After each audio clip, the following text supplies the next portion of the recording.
Bank Indonesia kembali mempertahankan suku bunga acuan di level 6% dan hal ini berdasarkan perkembangan ekonomi global dan potensi inflasi di masa yang akan datang. Hasil rapat Dewan Gubernur Bank Indonesia memutuskan untuk kembali mempertahankan tingkat suku bunga acuan BI 7 Days Reverse Repo Rate di level 6% di bulan November 2023. Dengan demikian, suku bunga acuan di level 6% bertahan sejak bulan Oktober setelah BI menahan suku bunga di level 5,75% mulai Januari hingga September 2023. Gubernur Bank Indonesia Peri Warjio mengatakan keputusan Bank Sentral tersebut dengan mempertimbangkan perkembangan situasi dan kondisi perekonomian global dan potensi inflasi di masa mendatang. Keputusan BI juga konsisten dalam kebijakan stabilisasi nilai tukar rupiah dalam mengantisipasi dampak ketidakpastian global serta sebagai langkah preemptif untuk memitigasi dampak dari inflasi barang impor atau imported inflation. Memutuskan untuk mempertahankan BI 7-day reverse repo rate sebesar 6%, suku bunga deposit facility tetap sebesar 5,25% dan suku bunga lending facilities tetap sebesar 6,75%. Keputusan ini tetap konsisten dengan kebijakan stabilisasi nilai tukar rupiah dari dampak tingginya ketidakpastian global serta sebagai langkah preemptif dan forward-looking untuk memitigasi dampaknya terhadap inflasi barang import atau imported inflation.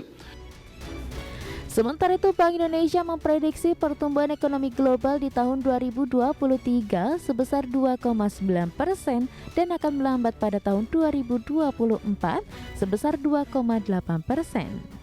Sedangkan inflasi di sejumlah negara maju masih di atas target dengan tekanan yang mulai mereda, sehingga maka perkembangan suku bunga acuan termasuk Fed Fund Rate masih akan bertahan lama alias higher for longer. Dari Jakarta, Tim Liputan IDX Channel.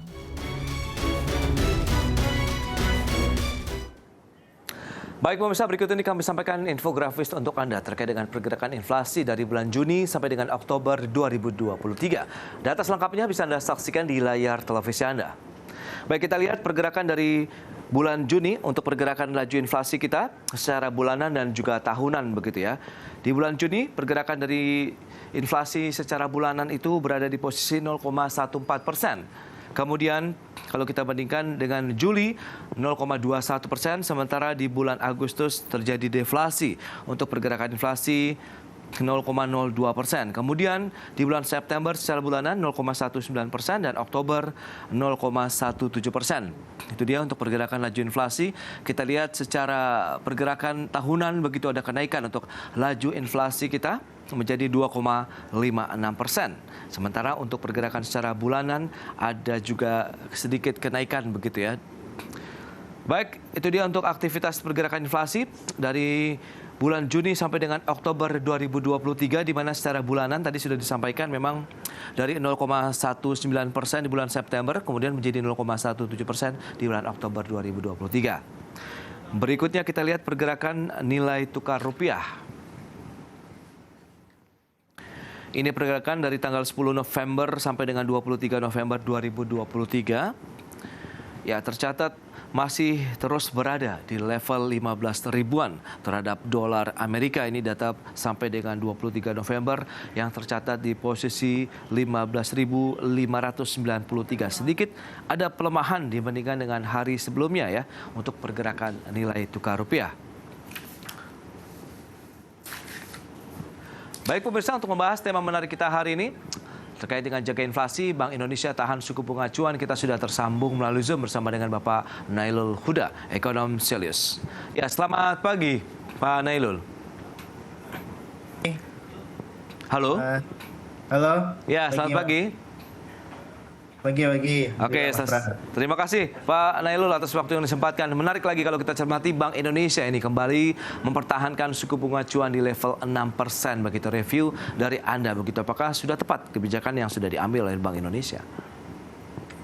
Iya, kalau kita lihat kemarin ya, itu untuk di press release-nya memang untuk menjaga stabilan nilai tukar rupiah gitu kan. Terus kemudian juga ini kan kalau misalkan itu dinaikkan itu pasti akan mempersulit untuk pertumbuhan ekonomi juga gitu kan, apalagi akhir tahun. Kemudian kalaupun itu diturunkan itu nilai tukar tidak akan stabil gitu. Makanya saya sih melihatnya ini sesuatu yang cukup yang tepat ya Mas Pras ya. Jadi ini merupakan langkah tengah bahwa tidak mengorbankan pertumbuhan ekonomi juga, tapi juga menjaga kestabilan nilai tukar rupiah. Karena kalau kita lihat ketika nilai tukar rupiah itu melemah gitu kan, itu pasti akan menyebabkan impact kepada imported inflation gitu kan, atau inflasi yang disebabkan oleh barang-barang impor yang semakin mahal.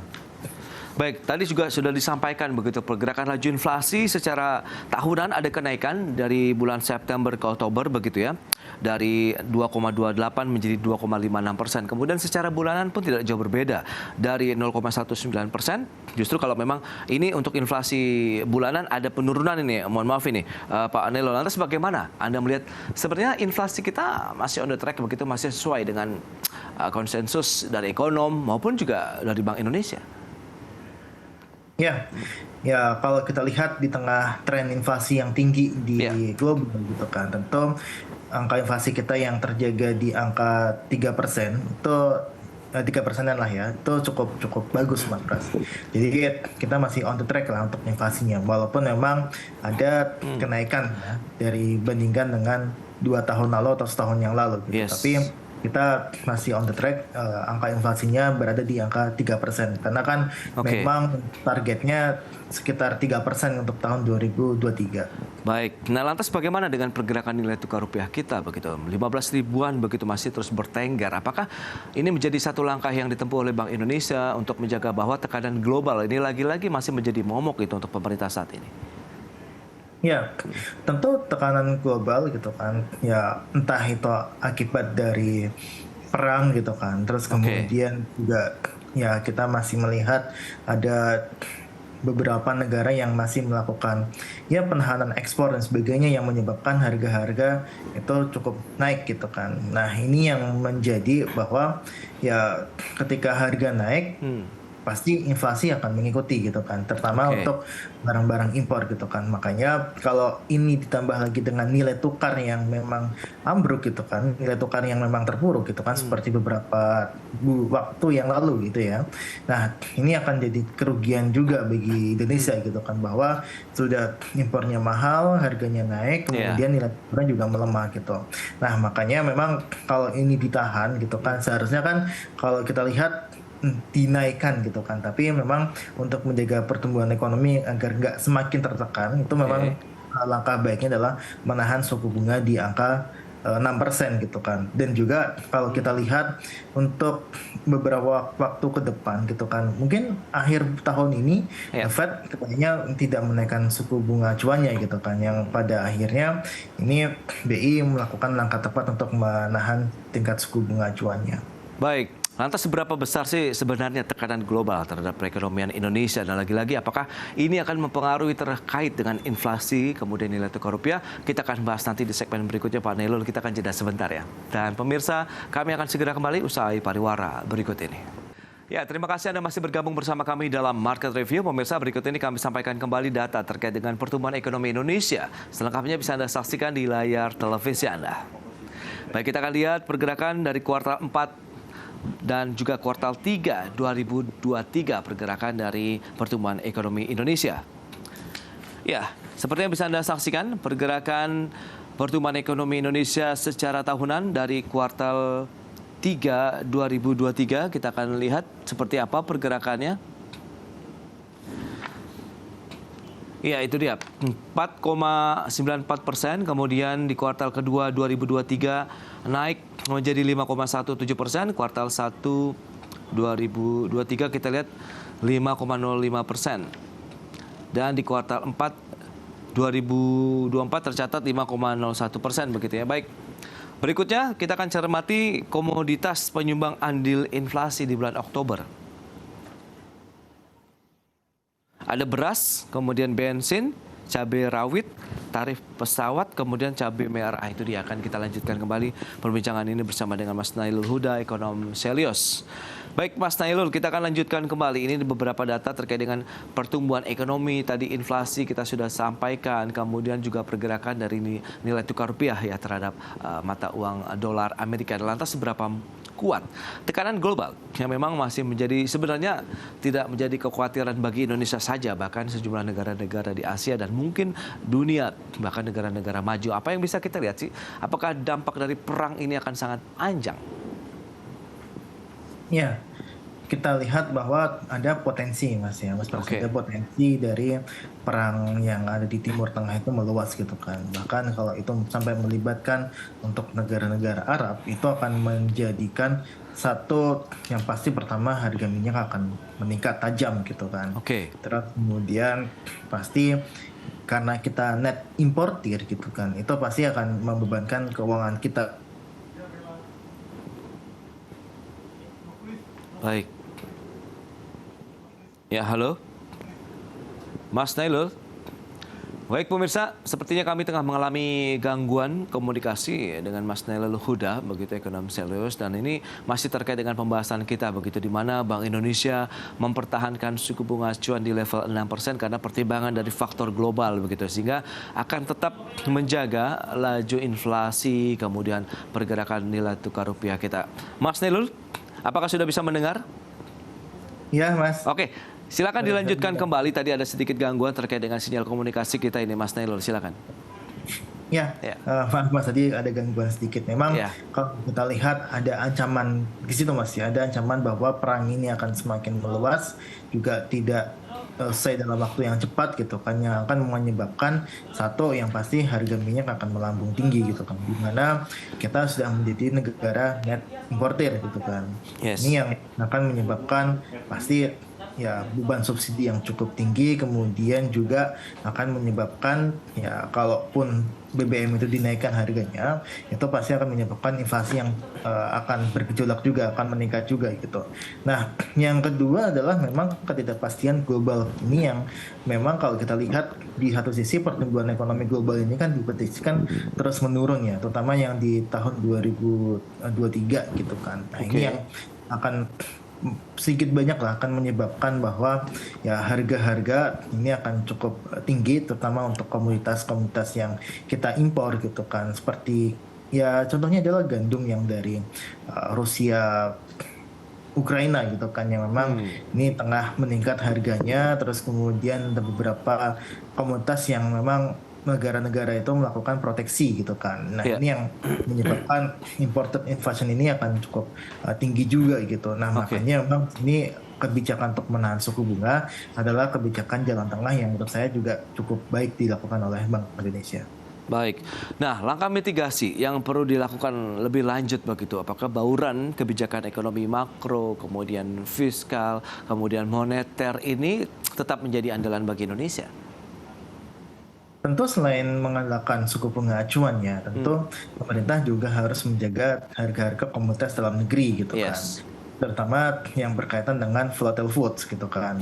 Contohnya aja beras gitu. Beras, kemudian cabai yang sekarang ini tengah naik, kemudian ada beberapa barang komoditas volatile food lainnya yang menurut saya itu harus jadi tanggung jawab pemerintah, dalam hal ini ya pemerintah eksekutif gitu kan, dalam hal untuk kebijakan yang sifatnya adalah fiskal gitu kan. Terutama yang kalau kita lihat beras yang harganya tidak kunjung turun, Mas Pras dan pemirsa, dan memang ini yang menyebabkan inflasi ini cukup bergejolak dalam beberapa pekan terakhir gitu kan, atau beberapa bulan terakhir. Nah, ini yang harus dilakukan oleh pemerintah adalah menjaga dari sisi fiskalnya, dari sisi realnya, sektor realnya itu masyarakat harus bisa menjangkau harga-harga komoditas ini ataupun barang-barang komoditas dengan ya harga yang terjangkau oleh masyarakat gitu. Jadi ini yang PR selain BI menaikkan atau menurunkan atau menetapkan suku bunga acuan untuk di level yang sama. Baik, tapi kalau kita lihat dengan kondisi yang ada beras, bensin, cabai rawit, tadi tarif pesawat, kemudian cabai merah, ini kan memang yang dirasakan masyarakat begitu dan terbukti menjadi penyumbang andil inflasi di bulan Oktober. Nah, ini ada libur panjang, kemudian menjelang akhir tahun kan biasanya juga ada kenaikan harga di sana, memanfaatkan momentum libur panjang dan juga Natal. Lantas bagaimana nih Anda melihatnya? Apakah inflasi ke depan juga akan semakin tinggi kah atau bagaimana? Ya, kalau kita lihat di beberapa pasar tradisional ya, Mas Pras ya, itu memang harga tadi seperti harga komoditas cabai itu masih akan menjadi salah satu penyumbang inflasi yang tertinggi juga gitu kan. Bahkan di beberapa pasar itu harganya sudah mencapai Rp100.000 per kilogram. Terus kemudian ada beberapa komoditas lain juga mengikuti harga cabai tersebut. Nah, terus kemudian kalau kita lihat di akhir tahun itu ada kenaikan, yang pertama adalah pasti ada kenaikan pendapatan yang didapatkan ya oleh masyarakat yang terutama yang bekerja di sektor swasta gitu kan, biasanya ada bonus akhir tahun dan sebagainya yang itu juga bisa menekan ataupun menaikkan inflasi kita, bahwa ada beberapa barang yang memang ini ada kenaikan pendapatan masyarakat itu akan meningkat gitu kan. Nah, ini yang terjadi di akhir tahun biasanya. Maka di akhir tahun sepertinya angka inflasi kita kalau tidak turun itu akan tetap di angka yang seperti sekarang gitu kan, atau bahkan saya prediksi bisa meningkat gitu. Lantas kalau kita cermati dari sisi dampak dari level suku bunga acuannya yang berada ataupun ditahan di 6%, ini akankah justru menahan konsumsi masyarakat, penyaluran kredit begitu di masyarakat atau tidak? Tahan lagi jawabannya Mas Nailul. Kita akan jeda sebentar dan pemirsa tetaplah bersama kami. Ya, terima kasih Anda masih bergabung bersama kami dalam Market Review. Pemirsa, berikut ini kita akan lanjutkan kembali perbincangan menarik bersama dengan Mas Nailul Huda, ekonom Stelius. Mas, kita akan lanjutkan kembali nih, Mas Nailul. Lantas bagaimana dengan beberapa dampak yang perlu dicermati ya terkait dengan suku bunga acuan yang tetap ditahan 6%? Apakah ada sektor usaha yang terdampak, kemudian apakah terdampak juga penyaluran kredit, dan ya kita tahu konsumsi masyarakat yang masih menjadi andalan ekonomi nasional?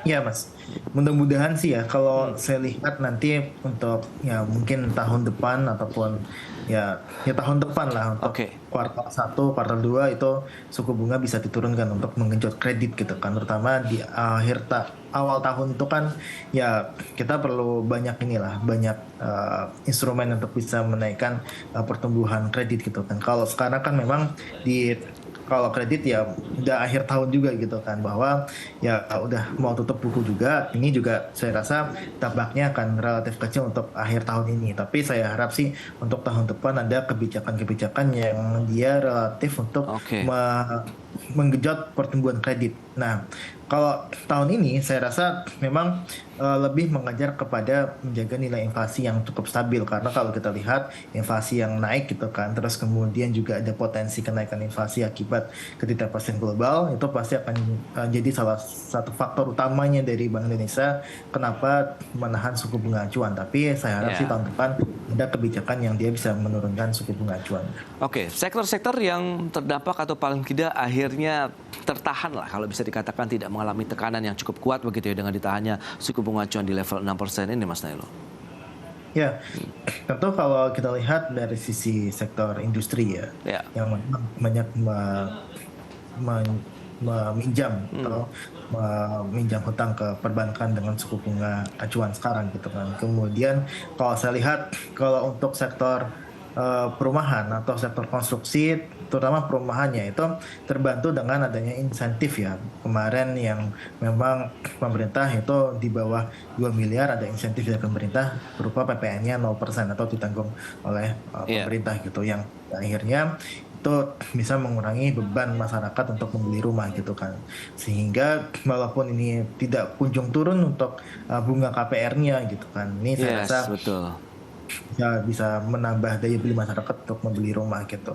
Dan juga sebenarnya Mas Pras, kalau kita lihat kan ini saya harap sih sebenarnya dengan adanya turunnya suku bunga acuan, entah itu kuartal 2 atau kuartal 1 tahun depan, saya rasa harusnya bisa diiringi dengan penurunan suku bunga kredit di perbankan. Itu yang harus dijaga oleh pemerintah. Baik, tapi likuiditas sendiri dari perbankan saat ini seperti apa nih kondisinya? Apakah cukup kuat begitu, cukup sehat begitu untuk menahan gejolak global? Meskipun kita tahu stress test pernah dilakukan juga begitu oleh pemerintah untuk sektor perbankan. Ya, tentu kalau saya rasa BI ketika menahan suku bunga acuan gitu ya, itu sudah lihat untuk tanda pihak ketiganya seberapa besar likuiditas dari perbankan kita, seberapa kuat gitu kan. Tentu itu sudah jadi salah satu kenapa sih atau salah satu variabel BI itu menahan suku bunga acuan. Jadi saya rasa sih itu tidak akan ada masalah karena likuiditas kita kalau saya rasa itu sudah diperhitungkan oleh Bank Indonesia gitu kan. Kalau misalkan itu terganggu ataupun kurang kuat, sudah pasti Bank Indonesia itu akan menahan suku bunga acuannya untuk bisa menarik minat dari investor lebih banyak. Oke, Mas Nelo, lantas proyeksi Anda terkait dengan pergerakan suku bunga acuan Bank Indonesia begitu, apakah level 6% akan bertahan sampai dengan akhir tahun atau ada peluang juga naik begitu kalau misalnya melihat dari sikap the Fed lah begitu ya, higher for longer-nya begitu, Mas Nelo? Ya, tentu kita akan melihat dari sisi the Fed-nya Mas ya. Fed ini sampai akhir tahun nampaknya tidak akan menaikkan suku bunga acuan gitu kan. Nah ini tentu BI akan menahan suku bunga acuan di angka 6% sampai akhir tahun. Tapi untuk awal tahun kita akan melihat dari dua sisi. Pertama dari sisi the Fed-nya apakah akan menaikkan suku bunga acuan, dan dari sisi gejolak perang geopolitik dan geoekonomi global seperti Timur Tengah maupun yang terjadi di Ukraina, Rusia gitu kan. Sehingga itu akan jadi salah satu faktor Bank Indonesia itu menaikkan suku bunga acuan gitu, dan juga faktor the Fed untuk menaikkan suku bunga acuan atau tidak. Baik, itu dia beberapa dasar yang akan dicermati oleh Bank Sentral ya dalam menyikapi keputusan terkait dengan suku bunga acuan Bank Indonesia BI 7 Days Reverse Repo Rate. Tampaknya memang faktor global ya, konflik geopolitik yang dikhawatirkan meluas di Timur Tengah, kemudian konflik yang belum selesai juga di Rusia Ukraina ini menjadi daftar berikut yang akan terus dicermati oleh Bank Indonesia dan tentunya pemerintah Indonesia juga. Mas Nailul, terima kasih banyak ini atas informasi dan juga insight yang sudah Anda sampaikan kepada pemirsa pada hari ini. Selamat melanjutkan aktivitas Anda kembali dan salam sehat Mas Nailul, terima kasih. Terima kasih semuanya Mas Pras. Baik pemirsa, dalam rangka memperingati ulang tahun ke-46 diaktifkannya kembali Pasar Modal Indonesia, PT Bursa Efek Indonesia, PT Clearing Penjaminan Efek Indonesia, dan juga PT Custodian Central Efek Indonesia kembali menggelar Public Expose Live 2023 secara live virtual pada tanggal 27 hingga 30 November 2023. Pendaftaran investor dan media bisa melalui link bit.ly, kemudian Pubex Live 2023 dan juga idx.co.id. Baik pemirsa, demikian juga akhir menjadi perjumpaan kita untuk Market Review edisi kali ini. Saya Prasetyo Wibowo beserta kerabat kerja yang bertugas undur diri. Terima kasih dan sampai jumpa.